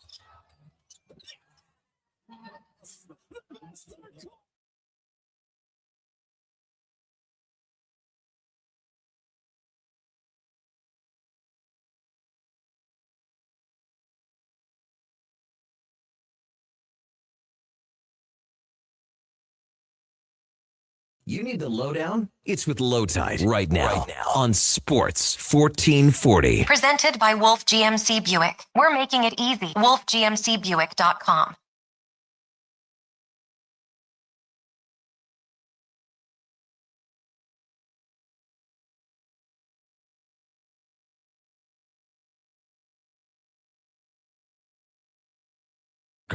Bob says, great debate, guys. I want to listen to passionate debate, two individuals who can clearly explain their point of view. You could have filled an hour going back and forth. Lowetide is right, but but that was great. Well, I think that Declan had the hard role to cover, but I think he did it very well. And I don't think that he's probably the minority view, but I think there is a sense that the promise of the McDavid draft has not been delivered, and the blame is probably mostly going to go to ownership. But Connor McDavid, the longer this goes, is going to be have to deal with that. And I mean, I don't believe it. I think he's the best player. I told him the North Star today, and I think that they will win, and I think that he will have redemption, much like Connor Hellebuyck did yesterday when he won the gold medal for the Team USA. Joined now by Jason Gregor, who will be on the radio at 2:00 today. Jason, how was your weekend? Pretty good, Al. Well, except for watching the gold medal game. The ending, I should say. For me, I thought, honestly, I thought Connor Hellebuyck won that for the Americans. I thought Canada played very well. The 5-on-3 is something I think we can be critical of. Nathan McKinnon's going to be reliving that opportunity. Devin Taves as well for a long, long time. But, let's give some credit to Team USA. They won the thing. No, they won, but Jack Hughes, I thought, said it better. Hey, they were the better team. But Connor Hellebuyck, he's on your team. He was the better goalie, no question. Nathan McKinnon, I've watched that play a few times. I don't understand what happened, how he missed that. Devon Taves, that's a great save. Just that shows you never quit on a play. I really didn't like Connor McDavid's breakaway. He basically just gave the puck into the goalie. He didn't make a move. That wasn't a good effort at all. I'm sorry by McDavid. He didn't make a shot. He didn't make a deke. He did nothing. He just kind of took it in, and it was like he was deciding what he was going to do, and ultimately decided to do nothing. And the goalie didn't make a great save. Celebrini came in, and Celebrini make a quick decision. He took a shot, and the goalie made a nice save. But McDavid, oddly enough, he just stick handled it, and it was like, what am I going to do? What am I going to do? And ultimately, didn't do anything on that one. But the McKinnon one's a miss. That's unfortunate. I thought the 5-on-3 was a group of guys who decided to want to take the outside shot in one-timer all day. And they really played into the hands of the Americans on the 5-on-3, I felt. They never really generated. Celebrini had the one shot, but never, they didn't shoot from the middle of the ice once on the 5-on-3. Yeah, they had one chance, high slot, looked promising, but I don't know that it hit the net. And that's, 5-on-3, man, you've got to cash there. The aftermath of this is going to be, go on for a while. I thought that Crosby not playing was a big deal. Some people are saying, well, the impact wouldn't have made the difference. But I think in a 1-goal game that goes to overtime, Crosby's presence might have been key had he been available. Yeah, we'll never know. It's a what if to me. If Braden Point was playing, maybe it would have been different. Well, we could say the same thing for if Quinn Hughes was playing in Four Nations. If guys are hurt, they're hurt, and the rest of the guys got to step up. And Canada controlled the game. It really wasn't that close if you look at possession time and scoring chances and everything. And the one thing I find comical is there's a lot of people in Edmonton that, hey, could have Bouchard been on the team? Yes. But was puck-moving defenseman the reason Canada lost? God, no. The Americans had all puck-moving defensemen. How did that help them in the game? They were getting shredded, and they were defending all the time. So I don't really buy the lack of puck-moving defensemen. They generated many breakaways. They had way more rush chances, 12-3. They had way more slot chances. I didn't think Canada's defense was the reason they lost the game. And funny enough, their best offensive defenseman was on the ice for both goals again. Yeah. So that's the other D-men. I don't know how anybody could say that they were the issue in the game. I just think that it's hilarious to me because the same people who are pro Bouchard and don't like when people talk about his mistakes were only focusing on puck movement rather than all the good plays the defenseman made to not have to spend a ton of time in their own zone. Jason Gregor, our guest, he'll be on the radio at 2:00 today on Sports 1440 and YouTube. Now, in the aftermath, we talk about the Edmonton Oilers. Adam Henrique back for the Wednesday game. Kasperi Kapanen not available for a couple of games. Not really certain about Connor McDavid and his status. Do you have any idea, when he might play? He's a guy who likes to play a lot. So maybe he dresses but doesn't play a full game or has the ice time backed off on Wednesday? Well, unless they're going to make some trades here, some other moves, the Oilers only have 12 healthy forwards on the roster, right? But they don't even have 13. Kapanen can't play. So there's only, and that, I'm assuming Henrique gets activated, unless, and people are wondering, like, why wouldn't they just activate him today? You don't activate a guy off LTIR on the off chance until after practice on the day of the game, so there's no injury, and then because some fluke thing happens Wednesday morning, and let's say he's out another week. Well, if you take him off LTIR, then you can't put him back on. So that's why they wait till the last possible moment. It's why they'll wait until Wednesday to recall Savoy just for cap hit reasons. But that still only leaves 12 forwards. So I expect Connor McDavid to play. Now is he going to play limited minutes? Probably. I asked Chris Knobloch about it, and they're playing back to back, and he said, like, I'm not expecting him to play 22 to 24 minutes, but I guess that depends. What if there's 9 power plays? Well, then he'll probably play a few more minutes. So it's more like, how much 5-on-5 time is he going to have and penalty kill? If it's a heavy power play game, then his minutes will go up because those minutes are a little bit easier than 5-on-5 and definitely easier than penalty kill. The rumors abound about the Oilers at the deadline, Jason. Ristolainen was mentioned earlier today as a possibility. Right defense, right-handed center, maybe a big forward. They have several needs. I don't know that they can address, all of them. How do you see this breaking down in terms of what happens at the deadline or before the deadline for the Oilers? Well, I think their main priority is going to be a second pair right shot defense. I think that's going to be priority number one. And anything else will probably happen after that. So, Connor Murphy is one that makes a lot of sense. Chicago Blackhawks have the number one penalty kill in the NHL. Connor Murphy plays the most, second most by like 10 seconds on the penalty kill in Chicago. So obviously he's doing something right there. He's in an expiring contract. Stan Bowman knows the person, was in Chicago for a long time. So I think he's definitely an option. Ristolainen, Zach Whitecloud to me is a very good option. Mm-hmm. $2.75 million. He's got a few years left on his deal. He hasn't been ingrained in Calgary enough that Flames fan or the organization has like a deep-seated emotional connection to the player. Like they were never trading Tanev to Edmonton ever because he'd been there for so long, it wasn't going to happen. But Zach Whitecloud's been there for 6 weeks? Yeah. So I think it's possible, and that's a guy I would look at. There's other ones. Kovacevic is an interesting one to me potentially. He's only played 11 games after he had the triceps injury, and he come back and he's playing a lot with Siegenthaler. He's more of a defensive guy, which is what I think Edmonton needs. Edmonton gives up too many goals. Yeah. They know this. So get a second pair right defense when it's got to be priority number one. Do you like a third pair of Stastny Emberson? The reason I ask is if they do make a trade and keep everybody here, then Wallman or whomever would have to move down to the third pair. I've liked Emberson, not always, but at times, and Stastny's coming along. If they do make a trade, would there be a defenseman going back, in your opinion, from the 6, or if they have to put somebody in the 7th spot, would it be Stastny? Yes, I think it would be Stastny. I think a D-man who might go out would be Regula in that trade, right? He's a young right shot defenseman who hasn't played here. The Oilers don't want to put him in the minors because he'll get lost on waivers for nothing. So I could see that just being a piece that they move out, and he hasn't been able to play due to injuries, and then just due to he's on a conditioning stint right now, just so he can get some games in. But I could see him possibly being part of a deal to be moved, and because he's got upside, he's got potential. Like it's not a lock he's going to be an NHLer, but it's definitely not a lock that he isn't going to be an NHLer. So I wouldn't move Emberson. No, I guess it depends. If that's the cornerstone part of the trade, and they're like, we're not going to do the trade unless you give us Ty Emberson. Well, depending on the D-man, I guess you have to look at it. But I would think that they want to keep their 6 and just add one, so you've got depth, because the odds are somebody's going to get hurt at some point in the playoffs. And if Stastny's your number 7, then you got a decent number 7.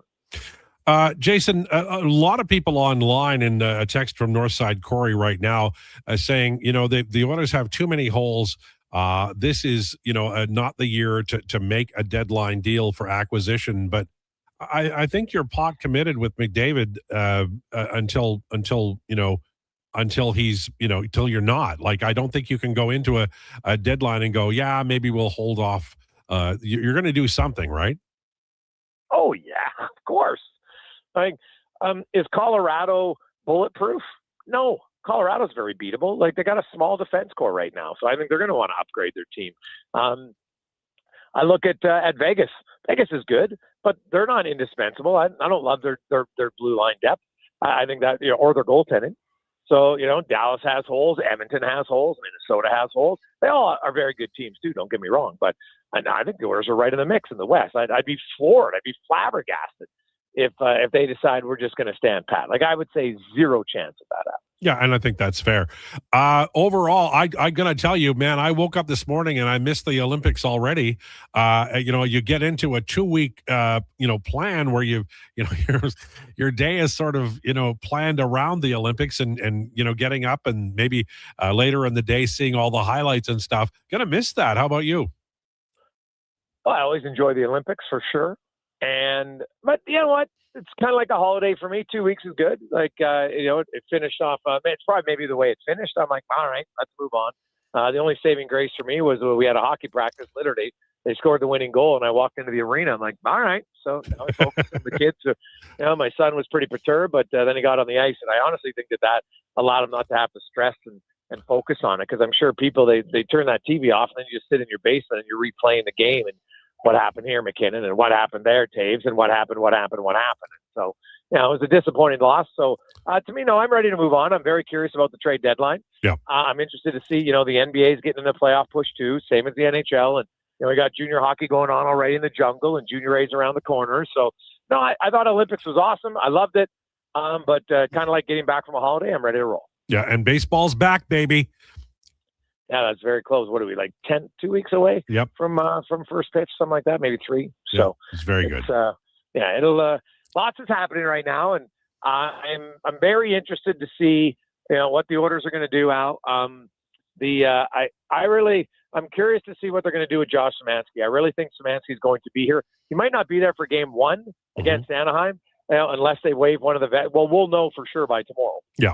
Because they'd have to put one of those veterans on waivers, Mangiapane or Janmark. I'm not sure they're there yet, but I think they should be, to be honest, Al. Like, I wouldn't wait, right? I bring Josh Szymanski is better than some of the guys. You look at his shots. I know it's a small sample, but I don't care. He's playing with the other bottom 6 guys, and he's putting up really good numbers.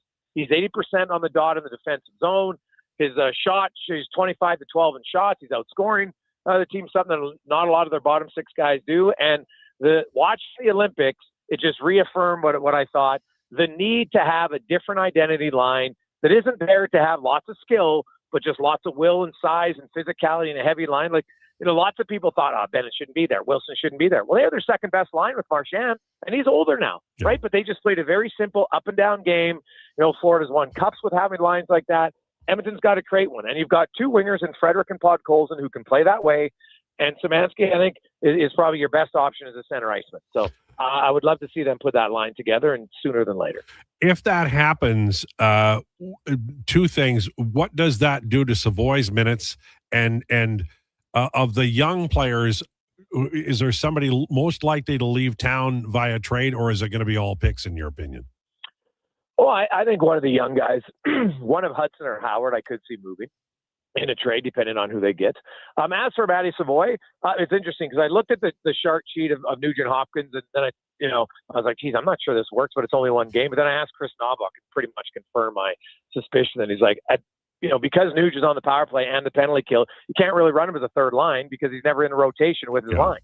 So that makes sense. Well, Matt Savoy, you know who's his best penalty killing partner? Adam Henrique. And they're really good together. Those guys have still killed the most minutes on the Oilers, and Henrique has missed 15 games. So they're going to be a penalty killing unit together, Al. They're also on the second unit power play, and I know it doesn't get a ton of time, but it's still, they're together. So you can keep them in your rotation easily because they're both together all the time.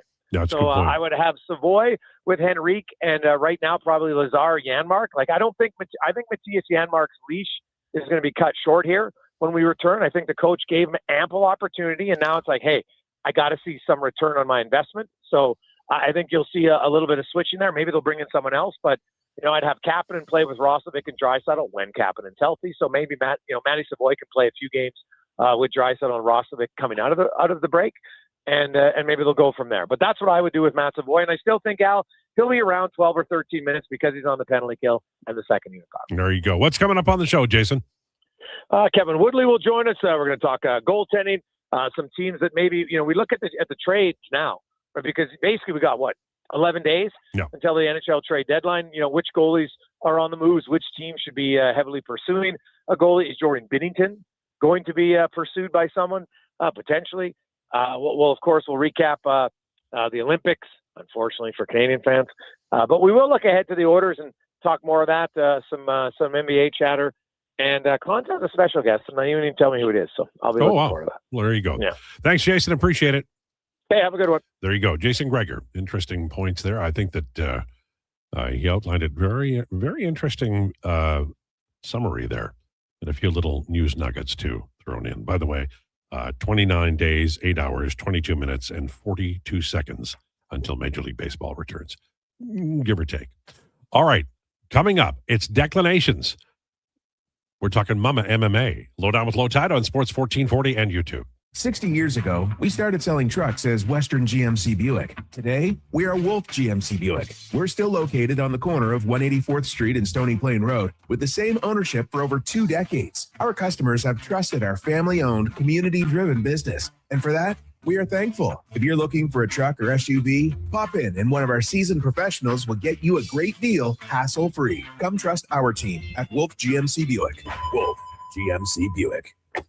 We're making it easy. Hey, Edmonton, did you know a local Play Alberta winner scored over $500,000 on Mega Jackpots Ocean Bells? Think about the season tickets you could lock down with that kind of cash. From major casino winners every hour to jackpots worth millions and hundreds of popular games to money that stays in the province, there's never been a better time to sign up for Play Alberta.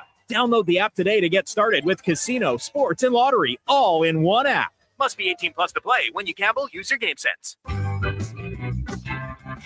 Getting your vehicle sparkling clean doesn't have to cost a fortune. Take it into Hughes today and pay just loonies a wash. Find us at HughesCarWash.com. Edmonton's go-to station for all things sports is Sports 1440. From Lowetide to Kevin Carius and Jason Krueger, we deliver the latest on your favorite teams. Tune in 24 hours a day, 7 days a week to Sports 1440.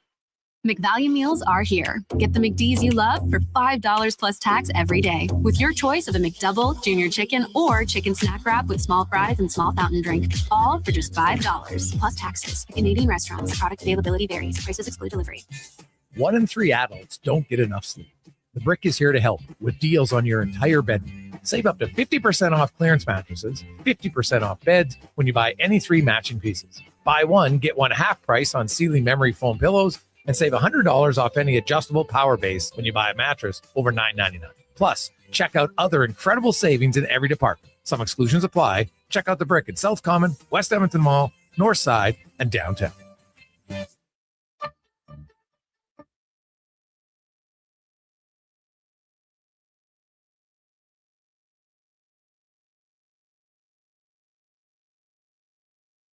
Breaking down the fine art of sports, 1 rep at a time. The Lowdown with Lowetide. Thanks for checking out Sports 1440. Presented by Wolf GMC Buick. We're making it easy. WolfGMCBuick.com.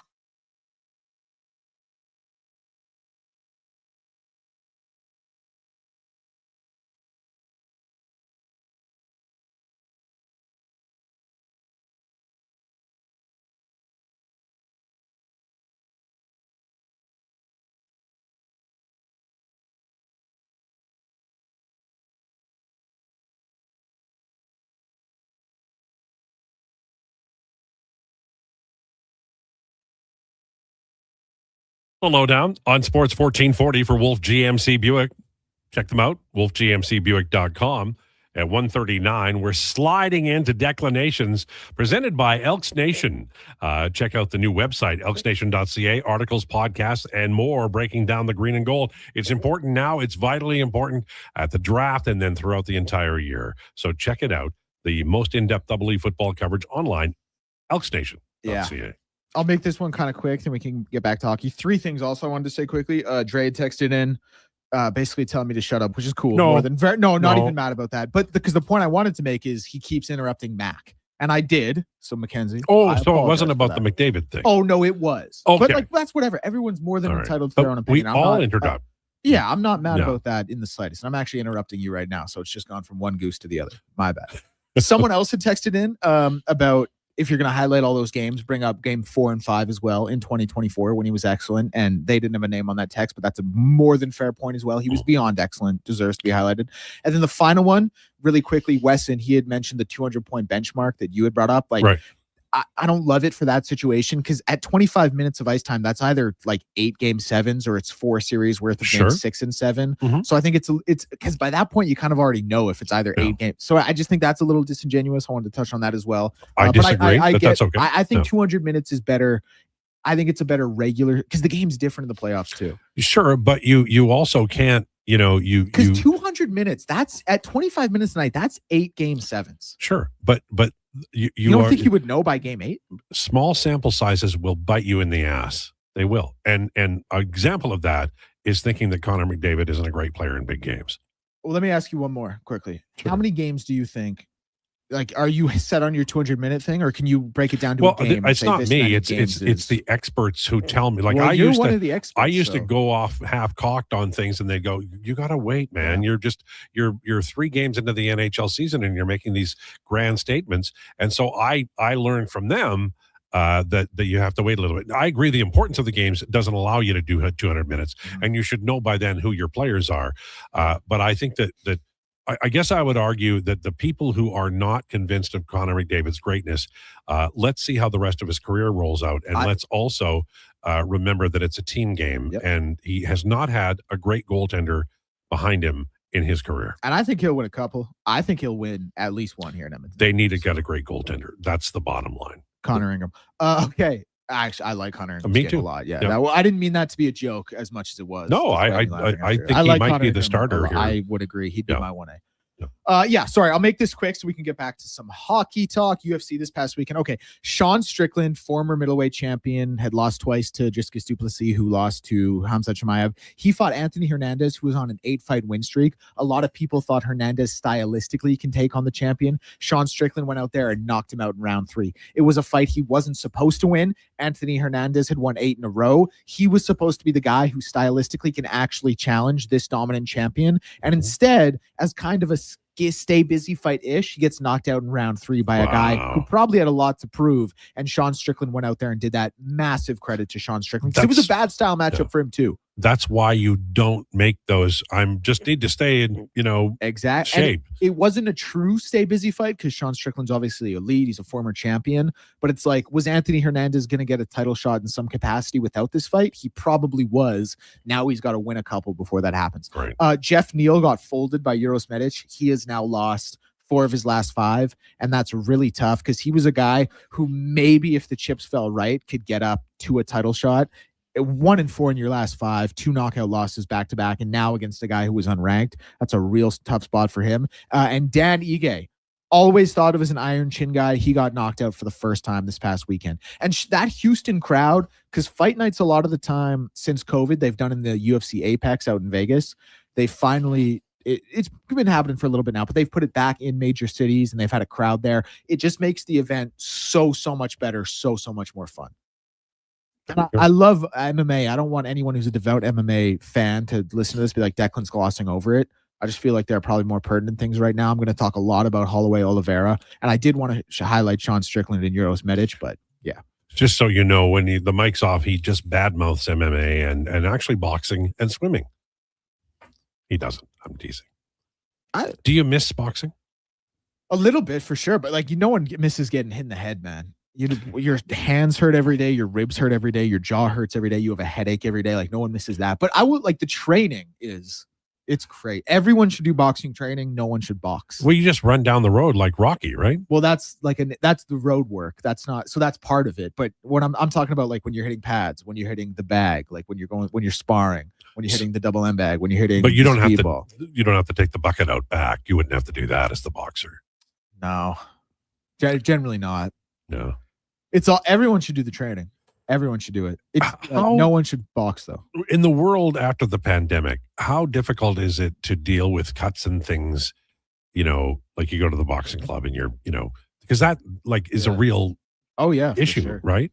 And I don't think it was before then, and now everything is like there was probably a period where it was like everyone was real touchy about it, like whoa, whatever, are we sure? But now it's just back to normal. In the big rub some 26, dirt on it, right? Rub some dirt on it, spit on it.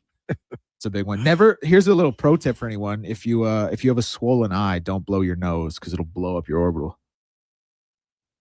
So just a little tidbit, in case anyone was wondering. So, I mean, we've covered everything. We can do medical. Sure. We can do medical.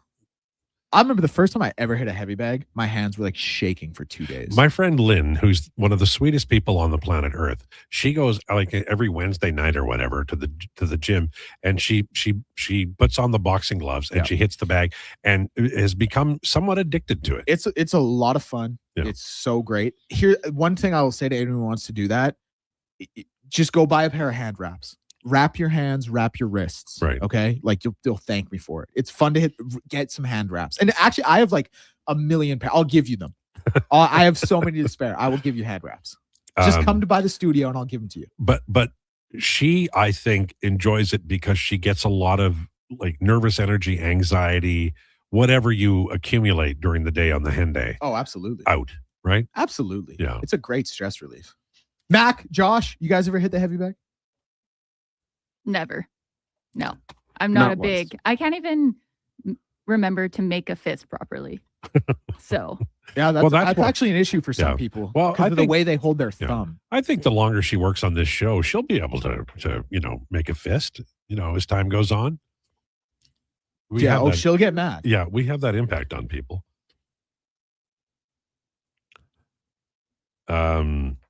Pretty cool tribute to Buffer during the fight night as well. I did not see that, but Buffer is like, I remember when I used to watch on ESPN, I looked forward to that. I can't say it out loud because then I have to pay him. But funny, you're actually thinking of Michael Buffer. Oh, I'm sorry. Bruce Buffer is the UFC announcer. Oh. Michael Buffer is the one who trademarked that thing that we won't say. We can't say it. But they're long lost brothers. You're kidding me. Yeah. Oh Isn't my that God. ridiculous? Does he have the same vocal tone? Yeah, they sound different. You could tell them apart if you heard both of them, but they definitely have the same inflect. They do. Yeah. Hailing from Newark, New Jersey, coming in out of the blue corner. It's crazy. And Bruce Buffer wants to do it to UFC 400, I think he said. I have to tell you that, and I miss it. I don't watch it anymore because I know what happens to the brain. But I loved watching Friday night fights. I loved watching on ESPN. Yeah. Oh my God. And what was the name of the announcer guy who just would tear people apart? Just rip them to shreds if they did something wrong. Larry Merchant. God, he was good. I love that guy. I would like Taller Cranston and Larry Merchant to get together and criticize life because they were so good at it. Like some people they're born crusty. Oh yeah. And like they're just like they're in Goodfellas their whole life, even at the grocery store. And then they get a show on Sports 1440 12 to 2 Monday to Friday. It's like, this is cabbage. This is cabbage. I'm paying for this cabbage. One day when they have some boxing, you and I should go. I would love that. I would love that. We'd probably have to sit far apart to because I can't be seen with you in public, but maybe from across the room. Of course. I would expect nothing less. So let's summarize what happened in the last 36 hours, we'll say. Canada, I mean, they had a real chance. And I mean, I think that when you go to overtime, it's a 50-50. And 3-on-3 makes it impossible for it to go 10 minutes, right?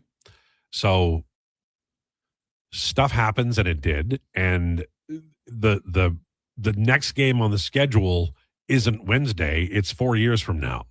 And there's going to be a lot of bragging rights, and there's going to be all kinds of, insufferableness.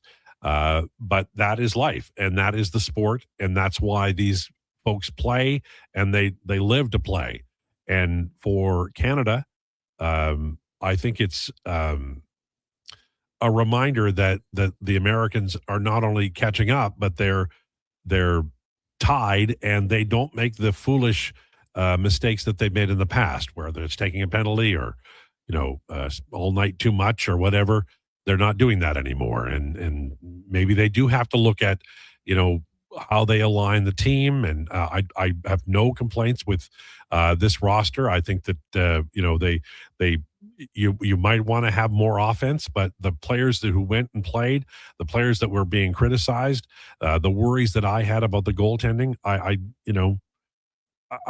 it would be unfair today to be critical of Team Canada men's hockey. They played their hearts out, and they have a lot to be proud of. And sometimes, as happened with the 2006 Edmonton Oilers, sometimes memorable teams that you will love forever, don't win the big game. And part of the reason you love them is that you feel like they deserved to win that. And I do. I think they deserve to win it. But deserve has very little to do with sports at that level. I mean, I deserve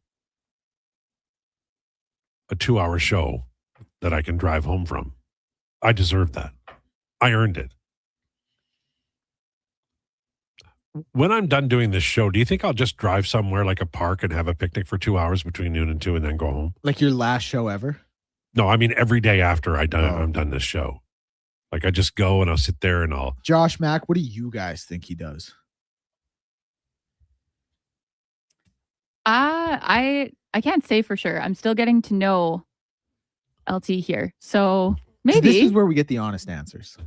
That's a good way to spend your day, unless it's the winter time. Yeah. I think you just sit at home in your rocking chair, staring at the wall. I might go to the swings. Rocking back and forth, talking to it about goals saved above expected and goal shares on certain lines. Yeah. And you just have a Sharpie in your hand and you keep writing stuff in the same line on the wall. Yeah. So it's just a big mark of Sharpie. That and could Karen happen. It walks around and goes, "Ow, what the hell are you doing?" Yeah. It'll be me going, "Karen, it's 200 minutes. You can't parse it that much. It's got to be 200 minutes." Hey, I have a question. Sure. Who are Karen's favorites on this show outside of yourself? Well, she likes all of you. Okay. She like, if I am rude, like the Except for intros, Donovan. the intros have become much more positive because she kept telling me you can't do that. And she harangued me until I stopped being in any way negative about you guys. So now it's all positive. Speaking of that, my girlfriend said the show is much better with Mackenzie on it. Oh, yeah. Well, Karen also likes Mackenzie. Yeah. And she likes Josh, too. Nice. She feels Josh needs a camera. I would agree. Okay. I would agree. I'm going to have to disagree with you there, Big Hoss. No one needs to see this. Another thing that this is inside relationships. Right now, my left eyebrow is popping up a little bit because the hair is, and she watches on YouTube, and that will be gone before you know it. Okay. Like trimmed? Yeah. Oh, yeah. Like, yeah. It's a thing. Like, is it sticky up on India? Yeah. No, well, okay. Big time. It'll be gone. All right. On the way, Jason Gregor. I don't know what his eyebrows are like, but we'll find out in 2 shakes of a lamb's tail. Tomorrow, it's the round table where they maliciously attack me like hyenas, and I'm a little zebra. All I want is a drink of water from the puddle, and I'm not going to get it. That'll be tomorrow. Thanks so much for tuning into the Lowdown. Please enjoy your day. This is a Sports 1440 update. Brought to you by Sean Cunningham of Remax Real Estate. Get the home team advantage for your next move in the Edmonton area. If you're thinking or buying or selling a home, call or text Sean directly at 780-265-0165. Spring training is in full swing with 7 games on deck in the Grapefruit League today. The Mets are up 4-3 on the Jays in the bottom of the 9th right now. Red Sox and Rays are up right now as well. Miami meets St. Louis, and in the Cactus League, Diamondbacks play the Guardians out right now as well. Cubs face the Royals, and Rangers and Angels. 3 games in the association. Spurs meet the Pistons at 5. Sacramento is in Memphis, and the Jazz take on the Rockets. NHL is back in action on Wednesday, and Jets defenseman Josh Morrissey will miss time when he returns. Stars forward Mikko Rantanen will also miss time with a lower body injury. Next on Sports 1440, The Jason Gregor Show. I'm Mackenzie, and that's your Sports 1440 update. Sports 1440 in West Edmonton Mall and Wetaskiwin. CKJR is a Stingray radio station. Download the free radio player app and listen wherever you go.